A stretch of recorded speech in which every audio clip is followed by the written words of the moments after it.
Hi, I'm here to show you today how to hold a bow properly.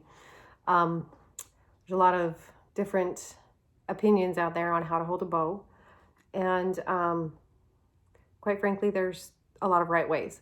But the way that I hold my bow is kind of a standard in the world of violin and viola, and I've always kind of held it this way or a variation of this way, and I find that I have the least amount of tension when I'm holding it this way, and I get the best sound.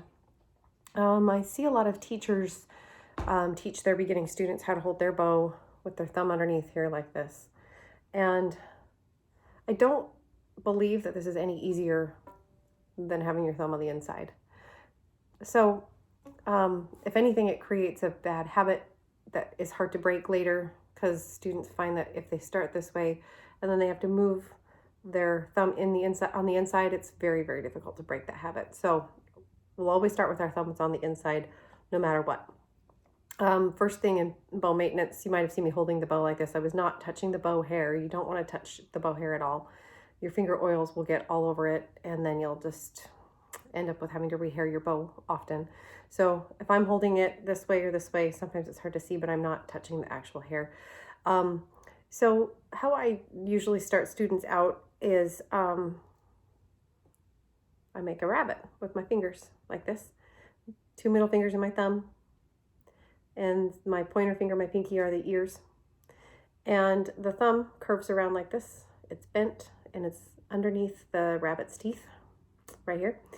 And the rabbit opens his mouth and bites the carrot. And as he does so, my thumb goes underneath here. It's right at the base of the frog, like right here at the end of this silver part here.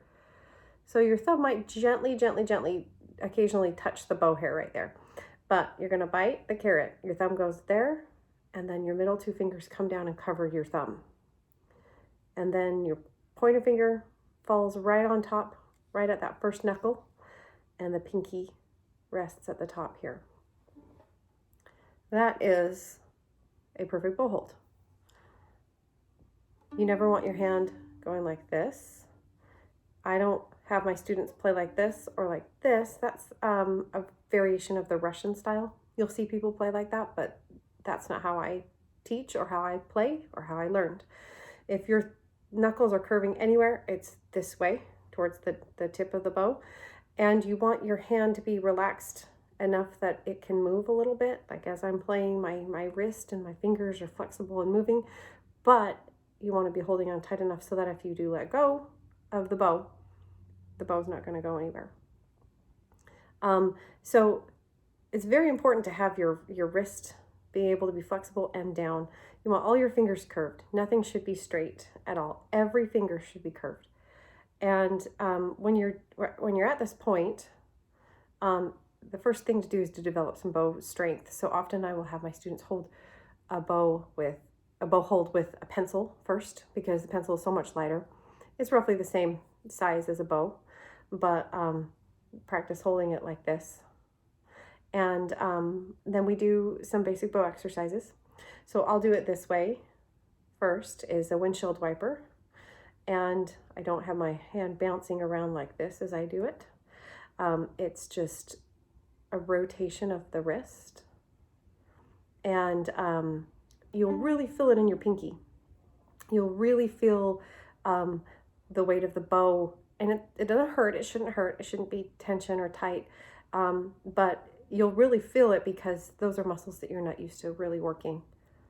So windshield wipers are a first really good bow exercise. The next one that I like my students to do is rocket ships, and my screen is obviously not wide enough for you to see the whole bow, but you want the tip of the bow to be pointing to the ceiling the entire time. So you don't want to be doing this. It's a straight up bow exercise, and you want to make sure that your thumb is bent the whole time, because that will enable your wrist to be flexible, and you want your wrist moving up and down. And then the last bow exercise that I have my students do as they are practicing this brand new bow hold is the elevators. And so up and down elevators, try to keep the bow as flat as possible. And again, you'll feel it in your pinky and a little bit in your thumb on this one. So try to do this as best as you can with the pencil first. And once you feel confident that your thumb is not going to bend or straighten, that it will stay bent, and your pinky can stay on top, then you can move to the bow. If you start doing your bow exercises and your hand does this all of a sudden, just stop, reposition it, and start again. So that's the basics on how to hold a bow. And as you can see, if you put your instrument up with the bow hold in place, that's how you want it to look.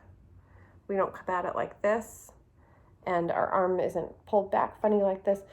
The goal is to have the bow parallel with the bridge, so 2 straight lines. And the arm should be down to the side for the most part, so that when you're reaching, all you do is you have to lift your elbow up just a little bit. But when you're playing fast or you're pulling down, you want to pull away instead of pulling back like this. So that bow hold right there really facilitates so much, and I can really feel the flexibility and the relaxation in my wrist as I play. So I hope this helps. Please subscribe to my channel, and for more tips and inspirational videos and some practice play-alongs. I'd love to see you all there. Thanks.